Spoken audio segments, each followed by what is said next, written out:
stress of it all is too much. You didn't think I was going to leave you hanging, did you? That's right. It's a double header today. And we're finishing off the season. We can still win the title. But we need a lot of stuff to go our way. I believe. Do you believe? No, neither me, neither.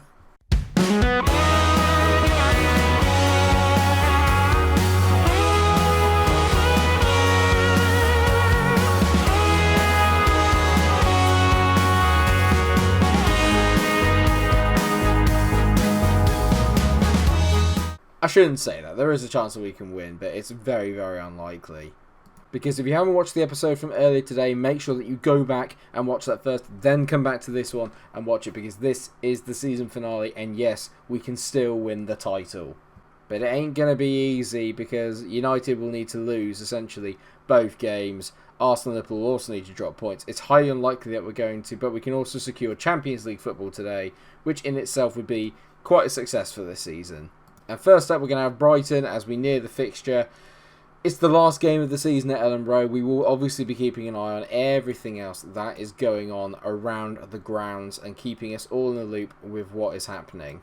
It's hard to tell about how I feel about this season right now, because frankly, if you'd offered me the position that we're in at the start of the season, I naturally would have bitten your hand off, but it's just the feeling that we could have done more. It's that game against Fulham costing me is an absolute nightmare, because we'd be right in it if it wasn't for that. But at the end of the day, it's out of our hands now. All we can do is win our last two games, starting with our home game against Brighton. Around the grounds, Liverpool are hosting Bournemouth and City are hosting Burnley. West Ham United are hosting Manchester United, and that is the game that I really do need to pay attention to. United need to drop points there, preferably all three. Highly unlikely they play later on in the day, do they? No, they don't. Every game is at 3 o'clock, so we're going to be keeping an eye on all those results as they come in. Unfortunately, Adilio decided that he'd go to a nightclub the night before a game, so he is not playing today. Thanks, mate. I really needed that. Thank you. But other than that, it is going to be the first team, and that includes the very underperforming Leonardo Kuchrin, but I need to try and get him back into some form. He arguably will not be the number one striker next year. I kind of began to accept that he's a very good striker, but not a world-class one, and you need a world-class one if you're going to win things. It is literally as simple as that. His goal records this season is not bad, but it's also not brilliant. 15 goals in 34 appearances is good, but not title-winning. But he will be starting the line today, and the lineup is as follows. Winst is in goal, Dieters, Pettersson, Thiago, Pavlovic and Collins make it the back four. And you've got Declan Rice, Mendoza and Calvin Phillips in the midfield. Darame's on the left, Corneo on the right, and of course Leonardo Kuchrin leading the line. Hopefully he can get himself into a bit more form today and score some goals, but it's all a little bit too little too late, mate, I'm afraid. Brighton playing a 4-4-2, some decent players. They've got Andone, Hamidi up front, who's got 6 goals in 40 appearances, which isn't great. Terry is a player that usually does well, and I quite like Scott McKenna and Ben White as a back two as well. Jordan Pickford is in goal. Totally innocent, just an absolute slip of the tongue. Just like he always lets the ball slip out of his hands. I expect nothing but a win from this match, and the boys have been motivated by that. Hopefully they'll follow through on that, and we can actually get some goals, put a good show in, and then just see what else happens around the grounds. All we've got to do is make sure that we do our job, and that's all we can do. The rest is just down to the other teams. Kuchrin picks up the ball and throws it back into Dieters. He doesn't throw it, he passes it. If he threw it, it'd be handball. That's brilliant from Darame. Whips it to the back post, and Branco Corneo scores. If only we'd done that against Chelsea. But we've taken a nice early lead. Mohamed Darame to Branco Corneo. The two wingers combining. Lovely, great start. I'm liking the fact that Branco Corneo here is kind of like growing a bit of a Gandalf beard, and you'll see it. I'll show you after this, because he's got a fantastic grey beard growing, and you can just about see it there. And it's safe to say he's definitely been a success this season as Branco Corneo. He's come in and he's definitely done the job. And as it stands, we're going 2 points behind Manchester United before the last game of the season. Remember, the other team that aren't playing today are Arsenal. Liverpool also have a game in hand, so there's a lot that can still be decided. All we can do is do what we're doing, and I've said that about 4 times already. It's because I keep telling myself. Branco Corneo whips the ball in, and Luis Mendoza heads it in. Branco Corneo's got himself a goal and assist within the first 10 minutes of the game. Sorry, first 12 minutes of the game. Very, very impressive. Where was this? Where was this earlier in the season? And by that I mean, where was this against Chelsea or against Fulham? Great header by Luis Mendoza, who's obviously taken over from Adilio today. Great finish. Lovely. Nice and comfortable. I'm going to take off the recent events, so we're going to bring up the latest scores. And there are no goals anywhere else apart from Man City, who are now beating Burnley. But as it stands, that won't matter. We will be taking one of the 4 Champions League places off of Manchester City, which is a big coup. If we can do that, I'll be delighted. And United have taken the lead against West Ham. Romario Barrow scoring many important goals at the moment. He got the winner against Arsenal, which was absolutely crucial in the last episode. And he's at it again. Liverpool have also taken the lead against Bournemouth. So as it stands, nothing matters. Is basically the right way to put it. Corneo drifts inside it. He's giving Brighton the absolute run around, and he's bent into the far corner. Branco Corneo is putting on an absolute clinic at the moment in terms of how to dismantle a team. It's insanely good. It's his 14th goal of the season. He's nearly got as many as Kutra, and he's that good. Corneo down the wing, absolutely skips around his defender who doesn't know what day it is, and he bends one into the far corner, bending away from Jordan Pickford, who's showing what a great keeper he is by being absolutely atrocious. Annoyingly, it looks like United are going to be out of reach for us, but not out of reach for everybody else, unless West Ham can do us a favour. No, because United have scored again via Hassem Aouar. When you see the players that they've got playing and scoring, you can kind of see why we've struggled to keep up with them this year. I say we struggled to keep up. We haven't. We've been there pretty much all the way through the season. City are 2-0 up as well, but like I said, too little too late for them. We've done what we needed to do. I can't see us throwing away this lead against Brighton, which means we will have Champions League football next year. As things stand, I may well not show the last game against Burnley. I may play it, and then we might just go straight into the end of season awards, because there's no... Otherwise, it'd be like a 25-minute long video, and that's not really something we should be doing on the channel at this day, especially on a double upload day. So, I hope you can forgive me for that, but I'm sure you can appreciate where I'm coming from. And frankly, I just want to start thinking about what we're going to do next season, as Jordan Pickford actually manages to make a save. A collector's item, everybody. He still let it slip out of his hands, though, so that's not a collector's item. I slate him a lot as Drama hits the post, and Kutrin sets up Pettersson Thiago, who's got his first goal for Leeds, and it's an absolute rocket. It's 4-0, and it's not even half time. It feels like suddenly the pressure's off the boys, and oh my god, we can start playing football again. Just ridiculously clinical from us today. Durami hits the post. He's unlucky. Kutrin does well. They plays a 1-2 with Pettersson Thiago. Actually, that's a double 1-2. I love that. Pickford doesn't even move as Thiago slaps into the far corner. A ridiculous strike from a player that is going to be a big part of our future going forward.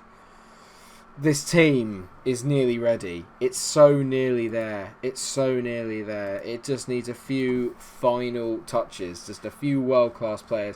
And finally, because we're going to be able to have Champions League football, I might be able to buy that standard of player into the club. That is at least what I am hoping at the moment. City are absolutely battering Burnley 3-0, which is good because we're playing Burnley on the final day of the season. So they'll get Burnley all nice and riled up, so they turn up against us, of that I'm sure. The title's still not over naturally, because obviously Liverpool have a game in hand, and then it's going to go to the final day of the season. But it puts us out of contention, which is a bit disappointing. But like I said, to even be in the conversation with 2 games to go at the end of the season, I think is pretty good for this Leeds side. Because let's face it, we're not really a Premier League winning squad. We don't have a Premier League winning squad. We're a very decent, I think, sort of top 6, top 7 team. And this year we just seem to have made that jump from being a sort of like consistently top 7 team to a top 4 team. I feel this year like where we kind of let ourselves down a little bit is against the big teams. We lost obviously quite badly to United in one of the previous episodes. Kutrin, he's suffering such a lack of confidence. Such a lack of confidence. There was potential to be a lot of drama in this episode, but it doesn't look like we're going to have any of that as the time just ticks away. Nothing massive is happening here. It's all just ticking along quite nicely.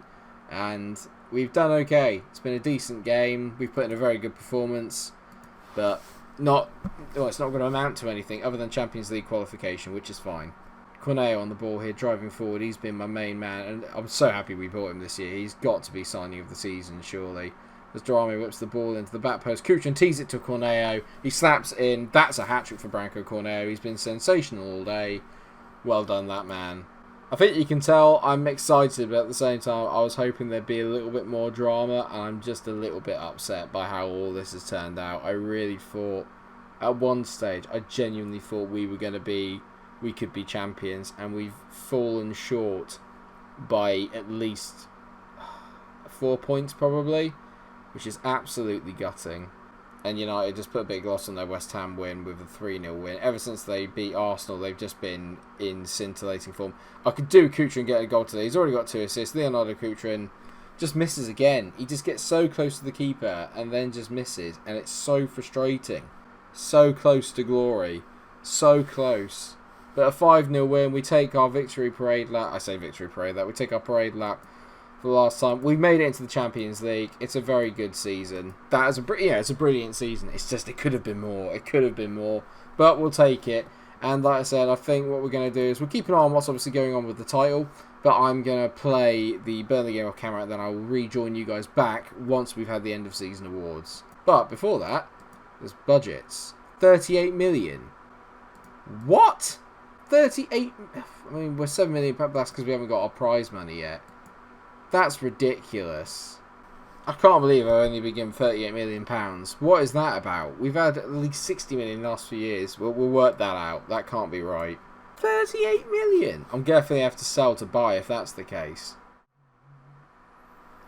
So before the last one of fixtures here, you can tell that Liverpool won their game in hand, so it really will come down all to that last day. Arsenal are out of the title race, and we can even finish third ahead of them, which obviously means that we wouldn't need to worry about qualifying via the qualifying playoffs for the Champions League, which would be amazing. Declan Rice is not going anywhere.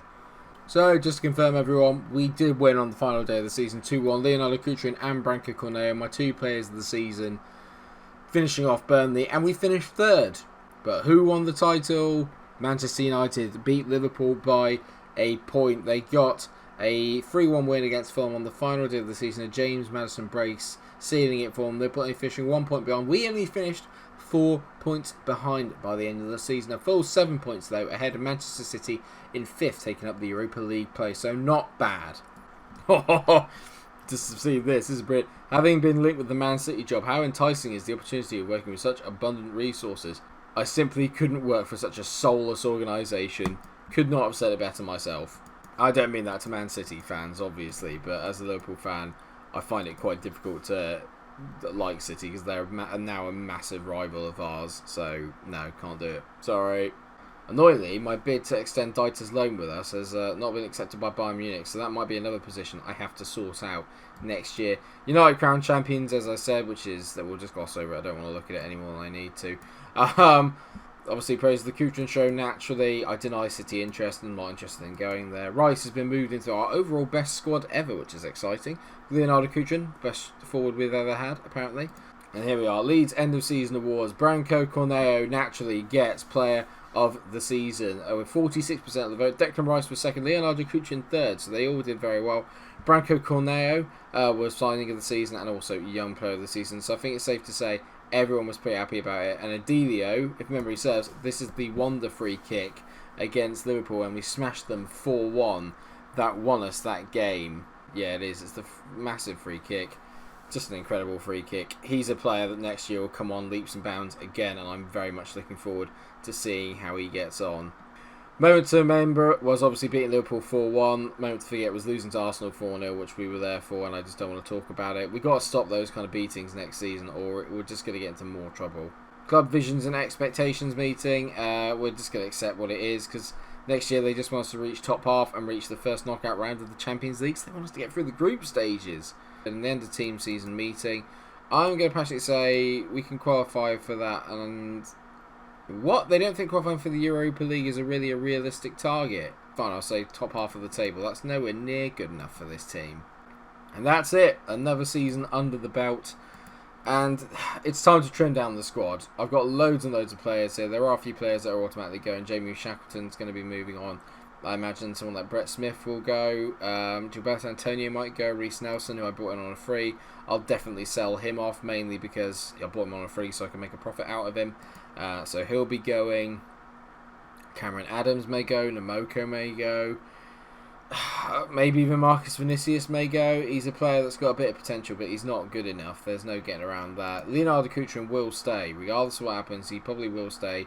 He is, whether we like it or not, my number one striker, but he won't be next year. I will make it my mission over the summer to get in a world-class centre forward that is going to take us from being a very good team to a great team, to a potential title-winning team. We are only 4 points off it this year. If we get the right amount of goals in, I think we can fix it next year. I really think we have a strong chance if my recruitment is as good as it was at the end of last season. Thank you so much for watching this episode of the series. I hope you have enjoyed it. I hope you've enjoyed this season. It's definitely been the most entertaining one so far. Went right up to the wire. A bit of a disappointment we couldn't obviously win the title, but maybe next year we'll be going a little bit closer. Let me know what you think, and let me know what other positions I need to strengthen other than the striker. What am I going to do about Dieter's? I've got to try and get him back in. He's been absolutely sensational for me.